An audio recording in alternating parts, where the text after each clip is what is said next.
আমাৰ ল'ৰাটোৰ পৰীক্ষাৰ যিটো ফলাফল হ'ল সেইটো লৈ তেওঁলোকে প্ৰকাশ কৰিব বিচাৰিছিল, কিন্তু এই মুহূৰ্তত আমি এখন ন'টিছ পালোঁ যে ন'টিছখনত দিছে যে এইটো ফলাফলটো আকৌ কিবা ৰিভিউ কৰিব, অৰ্থাৎ ৰিজাল্টটো ড্ৰপ কৰিছে এইবুলি দিয়াত আমাৰ যিখিনি আনন্দ, এই আনন্দখিনিত অকণমান আমি ৰৈ যাবলগীয়া হৈছে। আৰু সেইটো বাৰু বেলেগ কথা, কি হৈছে নহৈছে সেইটো কমিশ্যনে জানিব, আমি নাজানো।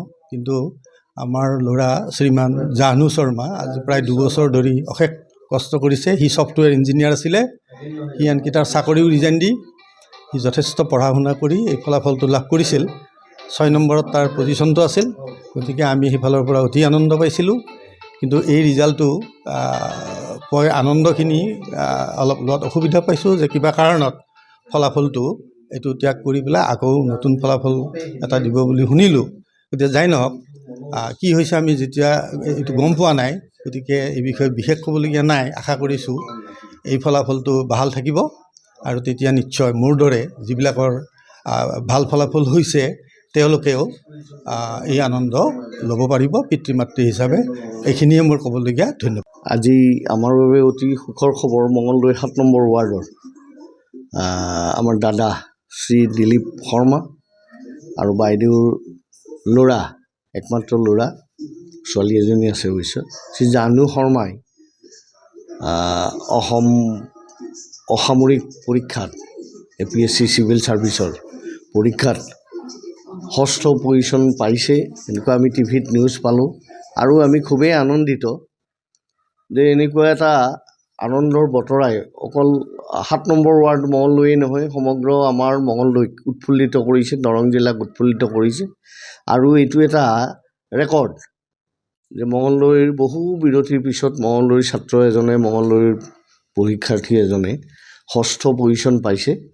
এইটো এটা বিৰল প্ৰাপ্তি বুলিয়েই ভাবোঁ। আৰু আমি আশা ৰাখিছোঁ যে অনাগত দিনত তেওঁৰ এই সফলতাই বাকী আমাৰ উঠি অহা প্ৰজন্মক প্ৰেৰণা যোগাব।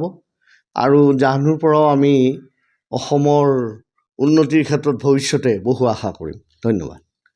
লগতে এইটো এটা কিছু সময় পিছত অলপ আগতে আমি টিভিত আকৌ পালোঁ যে অকণমান খেলি মেলি হৈছে APSCৰ এই ৰিজাল্টত। নিশ্চয় আমি আশাবাদী যে যিটো ৰিজাল্ট আমি জাহ্নুৰ কাৰণে পালোঁ, ইয়াত কোনো সালসলনি নহয়। আৰু আচলতে এইটো তেওঁৰ সাধনাৰ বা তেওঁৰ যি অপৰিসীম কষ্ট, তেওঁ এটা এই পজিশ্যন পাবলৈ হাবিয়াস কৰিছিল, তাৰ ফল হিচাপে এইটো প্ৰাপ্তি হৈছে। আৰু ইয়াত কোনো হিন্দাৰী নহয়। আমি পৰিয়ালৰ লগতে মঙলদৈবাসী, দৰংবাসী এইটো আশা ৰাখিছোঁ। ধন্যবাদ। নমস্কাৰ, মোৰ নাম উৰ্মিমালা ডেকা, মই দৰঙৰ, আৰু মই এইবাৰ ৰেংক 16 পাইছোঁ ইনস্পেক্টৰ অফ টেক্সেছত। আৰু যিহেতু আপুনি জনালে যে পুনৰীক্ষণ হৈছে, হয়, সেইটো মই দেখা পাইছোঁ, অফিচিয়েল ৱেবছাইটত আহিছে যে আকৌ এক্সামিন কৰিব।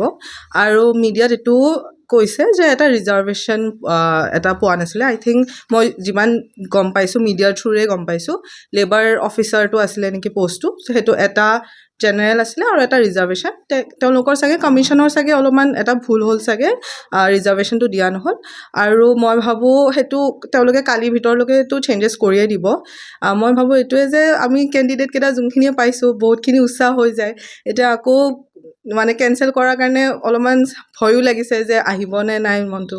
চ' সেইকাৰণে এইটোৱে ভাবোঁ যে আকৌ এক্সামিন কৰি পেলাই যিমান জল্দি পাৰে ৰিজাল্টটো দিয়াটো, আৰু একদম যিমান পাৰে নিকা হ'ব লাগে। কাৰণ ল'ৰা ছোৱালীখিনি আমি সকলোৱে কষ্ট কৰিয়ে যিহেতু আহিছোঁ, আৰু এতিয়া প্ৰথম আমি গম পালোঁ যে ৰিজাল্ট দিছে, তাৰপিছত 1-2 ঘণ্টা পাছত কৈছে যে ৰিজাল্টটো আকৌ এক্সামিন কৰিছে, তাৰপিছত মিডিয়াত দেখা পালোঁ যে আপোনাৰ একচুৱেলি এটা জাষ্ট ৰিজাৰ্ভেশ্যনৰ ইছ্যু, এটা জাষ্ট ফৰ 1 পোষ্ট, আৰু সেইটো চেঞ্জেছ কৰিব। বাট মই কনফিডেণ্ট হয় মোৰ আহিবই বুলি। হয়, আপোনাৰতো আহিবই। এনেকুৱা ধৰণৰ কথা হ'ব লাগে নেকি?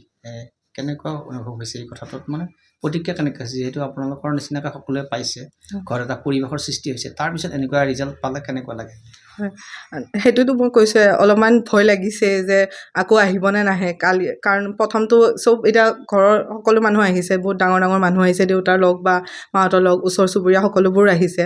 আকৌ আহি সেইটোৱে প্ৰশ্ন, আকৌ ভয় কৰিছে মাহঁতে যে আকৌ আহিবনে নাহে।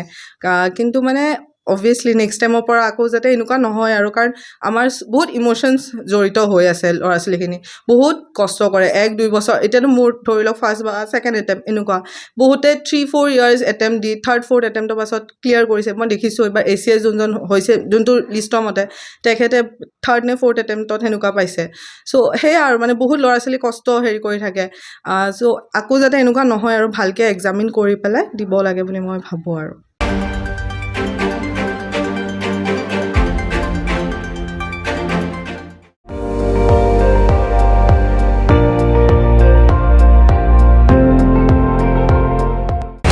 আপুনি চাই আছে ND24 সৰ্বশ্ৰেষ্ঠ নহয় সৰ্বোত্তমৰ দৌৰত